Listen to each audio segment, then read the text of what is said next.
So we've seen some movies about aliens walking among us before. What separates this from the rest? Kevin Durant. Yeah, Genius. He's a genius. pretty badass. Yeah. He's a badass. And I don't know. I think John is an alien, clearly, but he's someone who's got a very human heart and human emotions, and is driven by love, and he's a reluctant hero.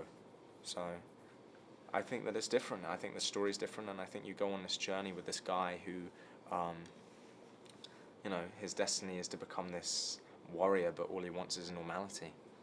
What impressed me about your character is that he shows remarkable restraint when it comes to using his powers to get girls.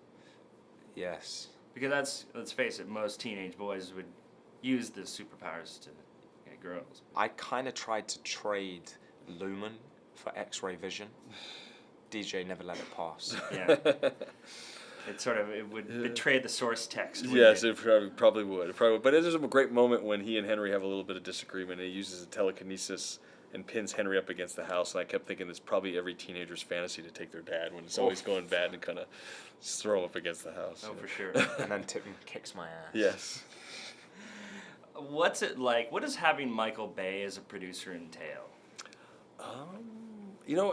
Particularly for me, I hadn't really ventured into sort of full-blown CGI enhanced action before. A couple of shots in Eagle Eye maybe, because it was all more real. But so Michael for me was incredibly helpful in figuring out how to plan practical physical effects and how to marry them with the CGI. So it was I really thought that would be a big way for him to contribute, and he was very good in helping me plot some of that stuff out. Did you keep getting notes back saying, not enough explosions? Well, you have to understand, too, that the budget of this movie, compared to the movies that Michael makes, this is just a fraction. So I think you can see, we really put a lot of our energy into Act 3 as far as spending some of our pyro money and stuff, yeah. There's a lot of setup in this movie.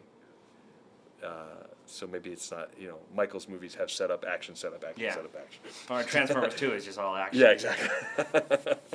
But we love the guy. Yes, exactly. He's been a good guy. He might murder us.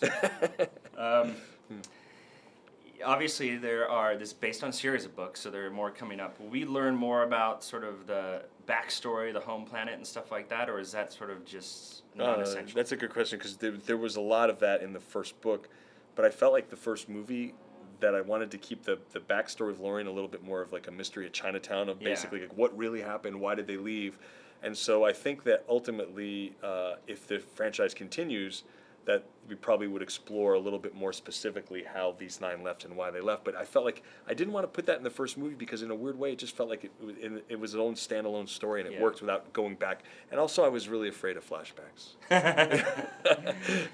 Reasonably enough. Yes, yeah. That makes sense. Yeah.